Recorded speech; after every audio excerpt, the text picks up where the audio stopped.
Good morning, happy new year. নতুন বছর 2025-এ সবাইকে স্বাগত এবং শুভেচ্ছা জানিয়ে আজ রেসিপিটি শুরু করছি। এবং বড়দের জন্য আমার তাদের শ্রদ্ধ প্রণাম, ছোট বাচ্চাদের জন্য রয়েছে প্রাণ ভরা খুশির জোয়ার এবং ভালোবাসা। তো আজ আমি করব সুন্দর একটি স্ন্যাক্স রেসিপি। আপনারা চা, কফি, ডাল ভাতের সঙ্গে যেভাবে খুশি খেতে পারেন। রেসিপিটি আপনাদের অবশ্যই অতি পরিচিত, কিন্তু আমি কিভাবে তৈরি করছি সেটাই আপনাদের সঙ্গে আজ শেয়ার করব। টক ঝাল মিষ্টি অনেক তো খাওয়া হলো, এবার একটা ঝাল নোনতা রেসিপি নিয়ে এসেছি আপনাদের কাছে। আমি নিয়েছি আমার প্রয়োজন মতো শিমলে লঙ্কা, একটু ভালো করে এটা পরিষ্কার করে ভিতরে বীজটাকে বের করে নেব। একটা আলুর পুর তৈরি করে নেব, আলু সিদ্ধ করে মেখে একটু জিরে, সমস্ত গুঁড়ো মশলা, ধনে, আদা কুচি, একটু কাঁচা লঙ্কা কুচি, লাল লঙ্কার গুঁড়ো সব দিয়ে, ধনে পাতা কুচি দিয়ে একটা পুর বানিয়ে নেব সুন্দর, এটা স্টাফিং করার জন্য। তারপর পুরটা তৈরি হয়ে গেলে 10 মিনিট রাখবো ঠান্ডা করে, তারপর পুরটা ভরবো। তারপর যথারীতি আমি একটা ব্যাটার তৈরি করে নেব। নিয়েছি আমি 3 চামচ পরিমাণের চালের গুঁড়ো, রাইস ফ্লোর, আর দিয়েছি 3 চামচ বেসন, কালো জিরে, নুন, লাল লঙ্কার গুঁড়ো, একটু হলুদ, আর সামান্য পরিমাণের একটু বেকিং পাউডার, বেকিং সোডা নয়, বেকিং পাউডার ধরুন 4 ভাগে 2 চায়ের চামচে হাফ টিস্পুন দিয়ে সুন্দর করে ব্যাটারটাকে তৈরি করে নিয়েছি। আর একটু তেল গরম করে, এখানে আমি সাদা তেলেই ভাজবো। 2 চামচ পরিমাণ একটু গরম তেল দিয়ে দিলাম, কেন এটা খুব একটু এরকম করে তেল দিয়ে যদি ব্যাটারটা তৈরি করা হয় তাহলে খুব ক্রিস্পি হয়, খুব ক্রিস্পি হয় আর খেতেও বেশ ভালো লাগে। তারপর অবশেষে আমি 1 মুঠো কুচনো ফ্রেশ ধনেপাতা দিয়ে পুরটাকে নামিয়ে ঠান্ডা করে রেখে দেব।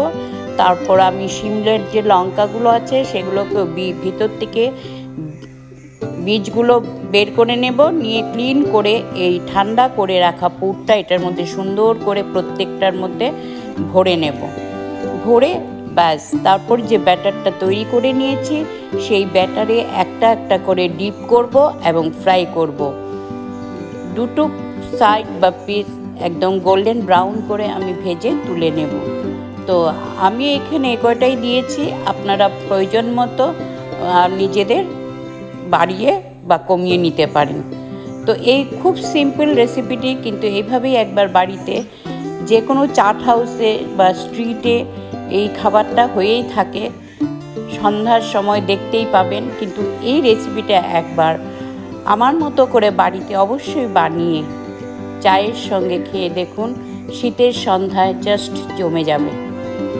তো আপনাদের অসংখ্য অসংখ্য ধন্যবাদ প্রথম থেকে শেষ পর্যন্ত আমার এই রেসিপিটি দেখার জন্য।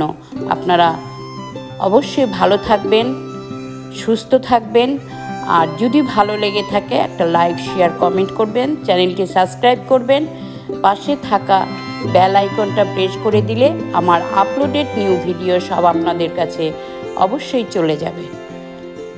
তো ধন্যবাদ, থ্যাংক ইউ। আপনাদের নতুন বছর খুব সুন্দর ভালো কাটুক, সবার প্রচুর প্রচুর প্রচুর উন্নতি হোক, এই প্রার্থনা জানিয়ে ঈশ্বরের কাছে আজ এখানেই আমার বক্তব্য শেষ করছি। Thank you once again.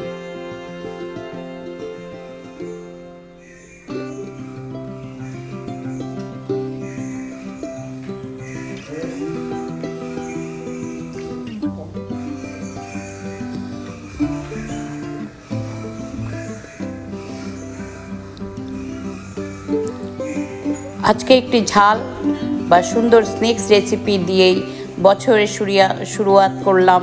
তারপরে অবশ্যই আমার ভিডিওতে মিষ্টি, নোনতা, যে কোনো কারি, সুন্দর সুন্দর রেসিপি থাকছে।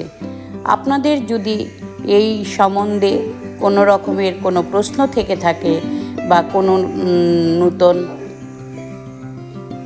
আইডিয়া মাথায় এসে থাকে, অবশ্য আমাকে কমেন্ট করে জানাবেন। আমি খুব চেষ্টা করব আপনাদের প্রশ্নের উত্তর দেবার, কেন আপনাদের সঙ্গে আমার একটা সুন্দর ভালো বন্ডিং নতুন বছরের আশা করছি। আর এভাবেই যেন সবসময় চলতে থাকে। আপনাদের অফুরন্ত ভালোবাসা আমাকে অনেক দূর এগিয়ে নিয়ে আসছে, তাই আমি আপনাদের কাছে চিরকৃতজ্ঞ। আপনারা সুস্থ থাকবেন, ভালো থাকবেন।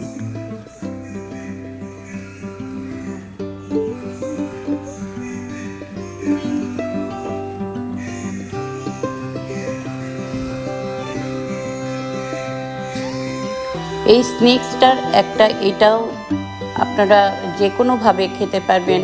যদি কেউ মনে করে মুড়ির সঙ্গে খাবেন, তো ঝাল মুড়ি বানিয়ে মুড়ির সঙ্গে একটা করে এরকম লঙ্কার চপ নিয়ে নিন হাতে, ব্যাস। আর 1 কাপ গরম গরম চা, শীতের সন্ধ্যা আপনাদের কাছে অনেক মনমুগ্ধকর হয়ে উঠবে। Thank you.